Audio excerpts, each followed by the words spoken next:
Всем привет! С вами Анна Тюмерова. Сегодня мы с вами будем делать пионы из конфет своими руками. Мне захотелось сделать какие-то более нежные цветочки, чем мы делали обычно. И в этот раз я выбрала именно пионы. Именно их мы сделаем своими руками. Поэтому давайте сейчас изучим список материалов и приступим к изготовлению пионов из конфет своими руками. Гофрированную бумагу я беру 4 оттенков. Беру базовую зеленую, номер 562, ярко-желтую и 2 оттенка розовых. Здесь можно розовые заменять на любые оттенки гофрированной бумаги. Можно взять бордовую, можно взять и желтую. Можно абсолютно любой цвет, какого вы хотите сделать сам цветочек. Я буду делать из 2 оттенков, можно взять и один. Конфетки я беру Рафаэлло. По этому же самому принципу, который я буду вам показывать, можно сделать с любыми конфетами, которые нравятся именно вам. Поэтому берите те конфетки, которые вы любите больше всего, и делайте пионы именно с ними. Для изготовления степлей я возьму вот такие палочки для шариков. Обычные палочки, которые применяются для того, чтобы ставить сюда воздушные шарики. Они прекрасно подойдут для того букета, который я планирую делать. Из инструментов беру ножницы и термопистолет. В первую очередь я буду делать бутоны для пионов. Я покажу вам 2 варианта. Бутон и раскрытый цветочек. И в первую очередь мы будем делать бутон. Бутон я сделаю однотонный. Для этого беру гофрированную бумагу розового цвета и отрезаю полоску, равную 7 сантиметров. Из этой полоски я делаю отрезочки шириной по 4 сантиметра. Для одного бутончика нам нужно от 2 до 4-5 лепесточков. Получился вот такой лепесточек высотой 7 сантиметров и шириной 4 сантиметра. Именно такого размера заготовки будут базой для наших цветов. Складываю его пополам. Снизу убираю уголочек, оставляя буквально полсантиметра. Кверху я его закругляю. И из этого лепесточка формирую различные воланы. Например, вот так. И после этого я его хорошенько растягиваю. Важный момент для цветочков – это чтобы лепесток получился вот такой округлый. Можно делать абсолютно любую форму, которая вам нравится. Каждый лепесточек можно вырезать по-разному. Можно, например, сделать форму сердечка. И тоже его растягиваем. Выгибаем аккуратно, чтобы посередине, в том месте, где у вас срез, гофрированная бумага не порвалась. Чем больше вы сделаете таких лепесточков, тем более махровый цветочек у вас получится. Вот такие вот лепесточки я делаю.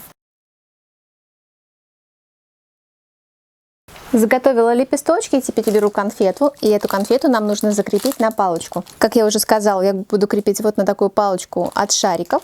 Конфету Рафаэлло крепить очень легко, посередине сюда мы капаем немножко клея, и на эту капельку мы приклеиваем либо шпажку, либо проволоку, либо такую палочку от шариков. Вот таким образом. Прижимаю пальчиками, и конфета у нас хорошо фиксируется с надписью сверху. Теперь вокруг этой конфеты нам нужно сделать тычинки. Для тычинок я беру желтую полоску, отрезаю ее 5 сантиметров шириной и длина 6 сантиметров. Вот такой небольшой отрезок 5 на 6 сантиметров.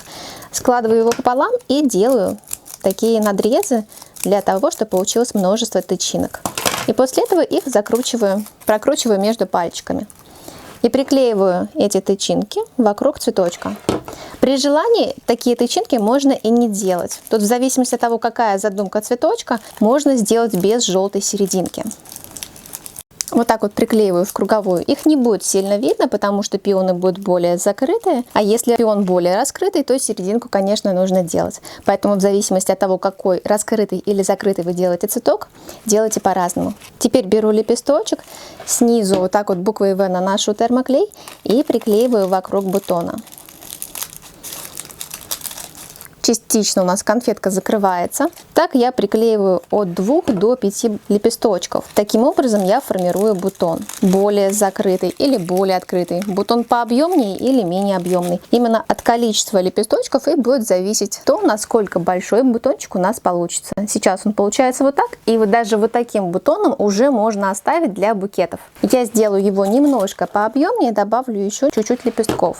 И вот такой бутончик у меня получается. Осталось этому бутону сделать зелень. Для этого я беру гофрированную бумагу вот такого зеленого цвета и отрезаю небольшой вот такой отрезок 7 сантиметров высотой и 5 сантиметров шириной. Складываю его пополам и делаю 5 чашелистиков. Чашелистики пусть будут объемные, широкие, так будет интереснее. После этого у каждого чашелистика я делаю вот такие продольные надрезы, чтобы самих чашелистиков у нас с вами получилось гораздо больше, чем сейчас есть в этой заготовке.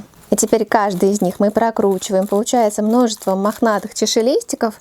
Немножко по низу можем растянуть Это дает такую изогнутость легкую для чашелистиков. По низу наношу термоклей и приклеиваю вокруг цветочка.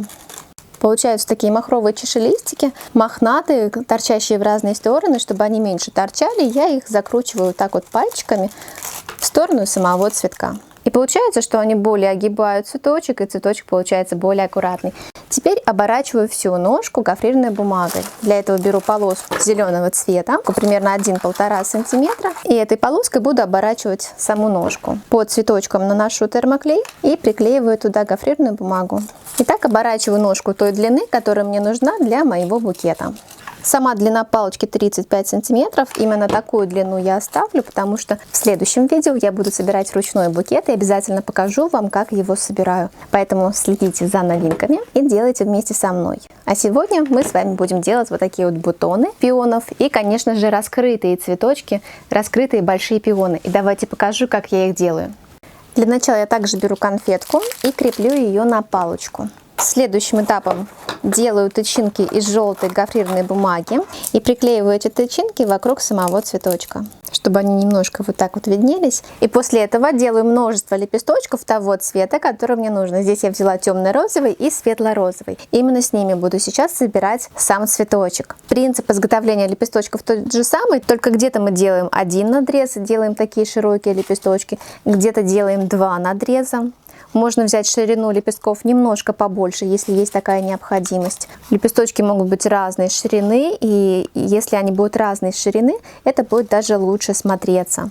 Пусть они будут разные, где-то 3, где-то 2. Это будет интереснее смотреться в самом цветке. И после того, как я приготовила множество лепестков, я начинаю собирать цветок. Беру лепесток и по низу также буквой «В» наношу термоклей. Приклеиваю лепестки вокруг цветка. Сначала собираем тот же самый бутон, который мы с вами сделали в прошлый раз. Делаем такой более закрытый цветочек из этих лепестков. Можем сразу середину оставить более открытой. Тут как вам хочется. Я обычно для больших букетов, для ручных больших букетов собираю разные варианты. И более открытые, так чтобы конфетка хорошо виднелась. Делаю более закрытой, чтобы где-то конфетки были более закрыты. За счет того, что лепестки у нас разные и цветочки немножко разные, с такими цветами букеты смотрятся более изысканно и эффектно, потому что в природе никогда вы не найдете абсолютно одинаковых цветов. Какие-то больше раскрылись, какие-то меньше, и поэтому я делаю тоже по-разному. После того, как у меня получился такой небольшой бутончик, я начинаю добавлять светлые лепесточки. И с этими светлыми лепестками я уже формирую цветок такого размера, который мне бы хотелось сделать в этот раз. Итак, я делаю цветки разных размеров.